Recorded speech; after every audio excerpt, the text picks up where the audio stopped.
Just looking at this crowd, it gives me hope because we're all speaking up and raising our voices. And I want to thank each and every one of you. The reason I got into music was not because of my love for music. It was so that I could speak up for those people who don't have a voice. And today, I'm thankful that I can as much as I possibly can.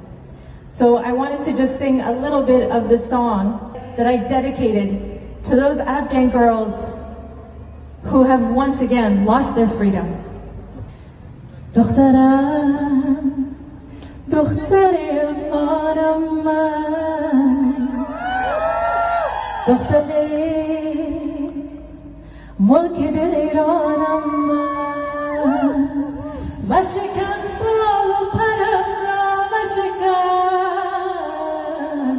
مشکن تاج سرم را مشکن از تو آزاد چو بدمن از تو آزاد چو بدمن عشق دارم چو منالای بلتن زده هم نغمه چو بلبل و چمن زینب و ناز و مهری به سخن زینب و ناز و مهری به سخن.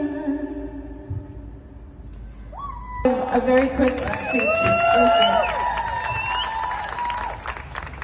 The international community, under the leadership and for the support of the United States of America, went to Afghanistan to topple terrorist-sponsored government, and a collection of 46 nations stayed there to fight a terrorist organization called the Taliban. Finally, after 20 years of fighting, loss of thousands of precious lives, and spending thousands of billions of dollars of taxpayers' money, President Biden decided to accept the most shameful defeat in the history of the United States of America and leave Bagram Air Base under cover of the dark at night and left a vast land to a bunch of religious zealots wearing slippers and riding Chinese motorbikes. From the very first days, everybody in Afghanistan knew that these terrorists were coming from Pakistan to fight Americans and their allies as well as Afghan forces. But nobody wanted to name the culprit that supported the insurgency for political reasons. The most powerful democracy in the world and the only superpower lowered itself to the level to sit at the same table with a well-known terrorist organization that had millions of dollars of bounties on their leaders' heads not long ago. Not only the United States of America, but all their NATO allies together gave in to a bunch of religious zealots and accepted a humiliating defeat. The fate of 36 million Afghan men and women is given to the hands of a group of zealots who do not believe in human rights, freedom of speech, equality, rights of women, democracy, or progress. They want to push the society to 1400 years back. Terrorism is their way of forcing themselves on masses of people. They believe that masses are animals and do not know the right way of living, and only religious leaders or clergymen can decide for them how to live. They do not recognize any international organization and believe that science and technology misleads humanity.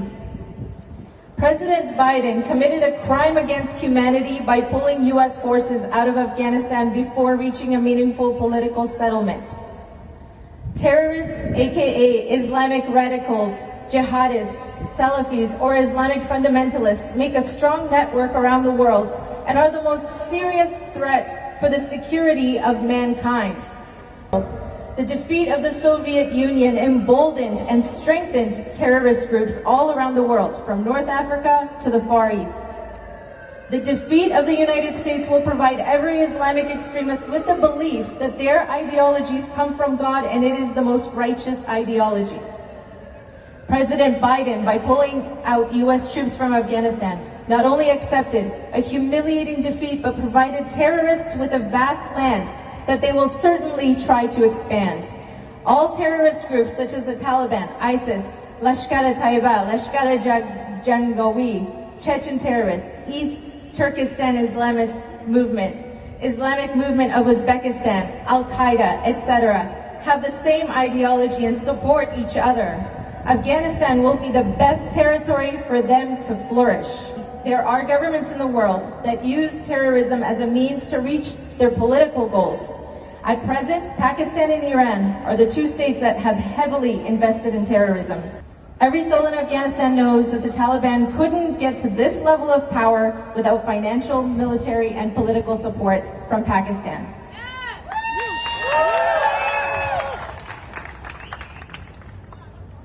Pakistan Foreign Minister Mahmoud Qureshi is shamelessly jockeying through the capitals in the region to convince the leaders to recognize the Taliban government. Herewith, I'm calling on the United Nations not to give the seat of Afghanistan in the United Nations to a representative from the Taliban until they share power with all ethnic and religious groups in Afghanistan. 2, all member states of the United Nations should not recognize a Taliban regime until there is a broad-based government that includes all ethnic and religious minorities, including non-Muslims.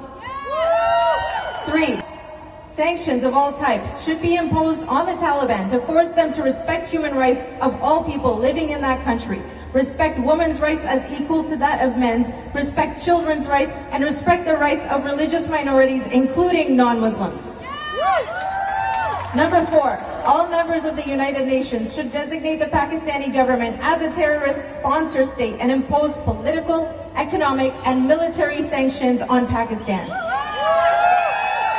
5, sanctions should be imposed on Pakistani politicians and military leaders who promote terrorism and support terrorist groups and use them against the neighboring countries for political gains. I also call on the Human Rights Commission to watch all actions of the Taliban against the Afghan civilians and report every misconduct to the United Nations to take proper action against them. And stop the Taliban from ultra-judiciary killings and inhuman punishments such as stoning, cutting hands and feet, and public executions. Thank you so much. Thank you so much, Mozhdah.